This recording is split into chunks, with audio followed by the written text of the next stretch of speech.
Hi, welcome back to Dog Tricks of the Trade, or Deb's Tricks of the Trade. Anyway, I'm going to be using Troy here as my model today. And what we are going to be doing is we are going to be doing those toenails, how to get the toenails back. And for those joining me on the Facebook feed, we all know that this is just a cordless, very small, easy to use Dremel 7700. They do make these in the quote-unquote dog, in the dog toenail models. I do not recommend them. They really don't work. Just get your dual speed, high-low Dremel 7700s. They have a detachable battery, comes in and out. When you use these, use it, take this off, and put the battery right back on the charger. They don't last forever. And when the battery goes, you can order a separate battery or just order a whole another Dremel because the batteries are expensive. So what we're going to do today is we're going to take the dog toenail. So I'm hoping everybody can see this really good here. All right. Okay, now whatever length, and she's got some black toenails, so those are always scary because you can't see the quick. So whatever the length of the toenail is, we are going to be looking at 1/2 of that length. So I'm going to be taking this Dremel, 1/2 on the side, 1/2 on the top, 1/2 on this side, and maybe work it at an angle and think about sharpening a pencil. And that's what you want to do. You don't want to top off the front because that will be an exposed quick. But we're going to do this in such a way that we are going to sharpen this pencil. And by thinning all of this nail out on top, that is going to encourage and make that quick that's inside that nail grow back. And you could get this done very quickly if you just use this method. So I'm going to turn it on here. So 1/2 of the nail on the side, on the top, and on the other side. Side, top, and the other side. And if you can see that, you can see it even looks like a sharpened pencil. And that's the effect that you want. Now, black, you don't have to worry about hitting the quick on a black nail. By doing this method, you don't need to see the quick. So side. Okay. And here again, side, top, side. Now I'm starting with a dog that already has her nails back. If you had a dog that had a 1/4 inch or an inch of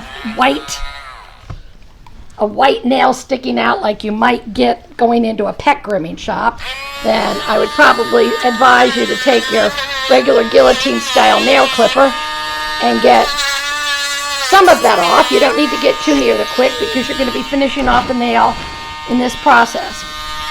So once again, whatever 1/2 the length of that nail is, and then on top, and then on the side. So now this one's grown out a little bit. Just because I can see so much white, I just took off the tip where I sell a lot of white. But that's 1/2 the length of the nail. It's going to go against the side and against the side. Side, top, side. Side, top, side. Now I just put a brand new sander in this Dremel this morning. So it's trimming a lot tighter than I would normally trim. The one that I was using earlier, I've had on this for several months, and it was a little bit easier for me to figure out what I was doing. But there's the nail. So 1/2 the side, 1/2 the top, and 1/2 the side. And because this is a brand new sandpaper pad that I put on here, I'm going to have to be a little bit more careful than I usually am. And one more time around. And Troy's got a lot of black nails, which is good because None of us like to work on black nails. Side, top, side. Wow, I don't think I put a new sander on this thing for 6 months.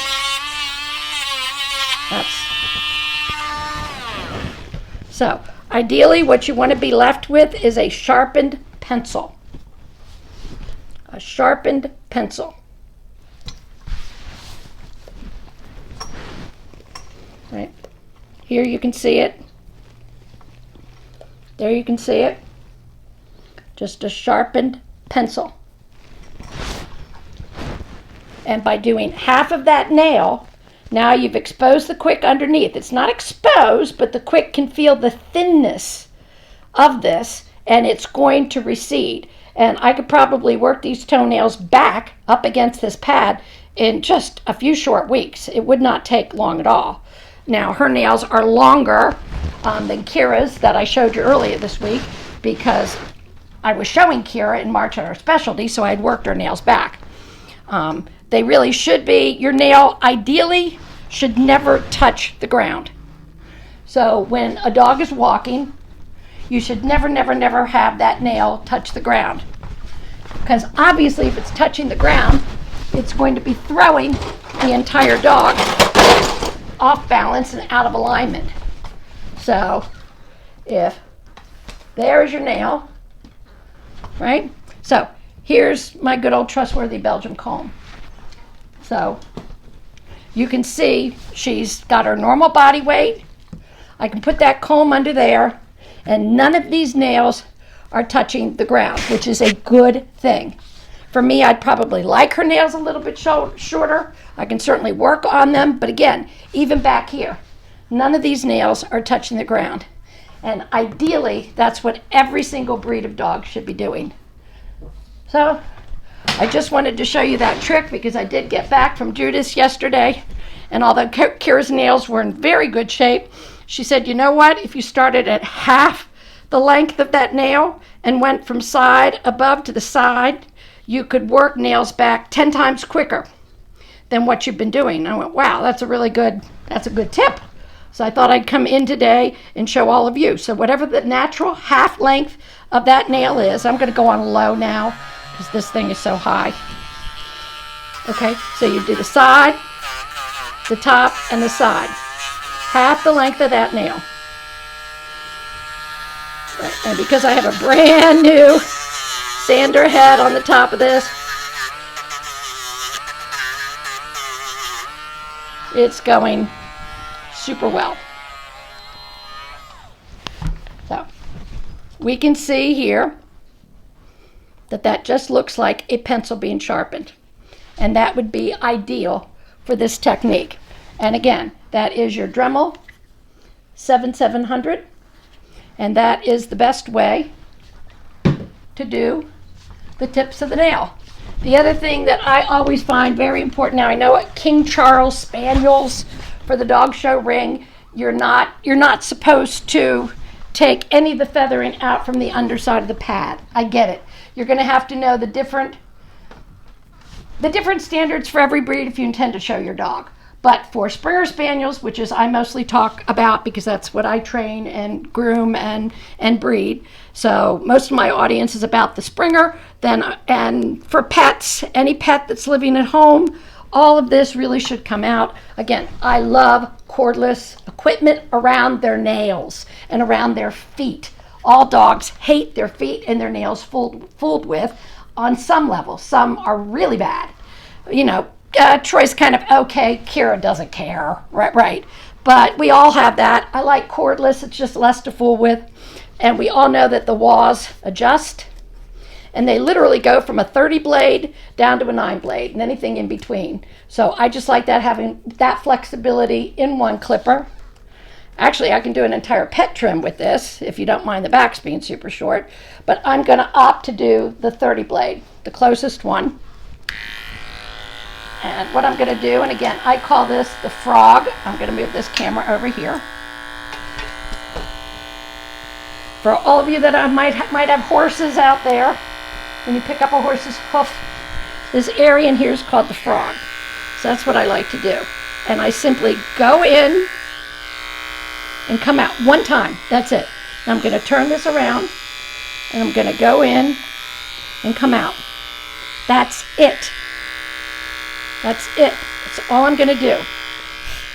You don't want to be digging in there. Yes, I left some hair. That's okay. What I'm trying, my main purpose here is to expose the padding of the foot to the surface of the ground so that the dog can be stable when they walk.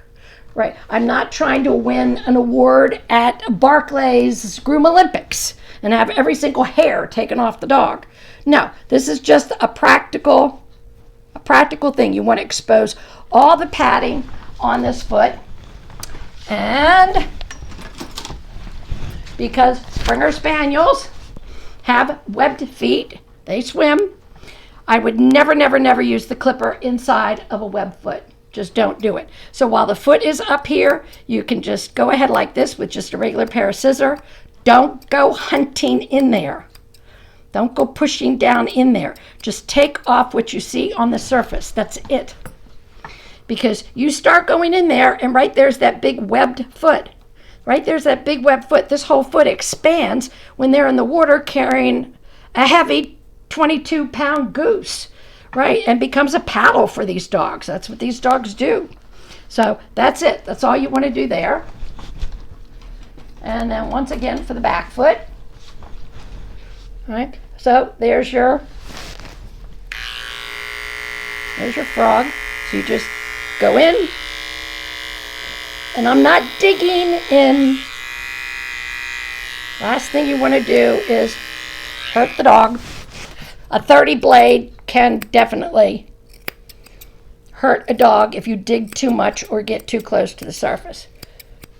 Right, so that's it. Again, you just want to expose all the pads, especially an older dog. This is what throws dogs out of alignment. Whether you quote unquote are into chiropractic work on your dogs or not, it does exist. Dogs can become dysfunctional and end up with spinal problems and health problems because things are out of alignment. And a lot of it most of it has to do with their neck and their shoulders, but a goodly part of it definitely has to do with the fact that their toenails are too long. They can't walk on the surface of their foot properly. And you want to get these pads to where they can go down on the ground. And don't worry about hunting your dog with these pads exposed. Trust me, a Springer's pad can take a lot of beating. I do this when I'm hunting my dogs too. I keep their feet open. I go knock that out, and then take a shear and go off the top.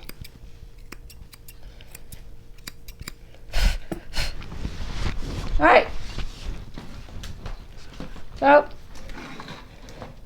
there we are with Troy's feet. So you saw the nail, and I'll just go over it one more time with the Dremel 700. You take half the length of whatever nail it is that you happen to be working on, and you go the side, the top, and the side. Now, I put a brand new pad on this morning. I should have used it on low. I didn't realize how grounding it would be. All right, side, and you kind of bring it in, and you leave this to a narrow point. Just think of sharpening a pencil. And if you think about sharpening a pencil, after you've sharpened your pencil, would you go like this in the front to dull your pencil? No. So that's why sharpen a pencil. It's a good, clear way for you to remember and to understand what you're doing. So the side, the top, and the side.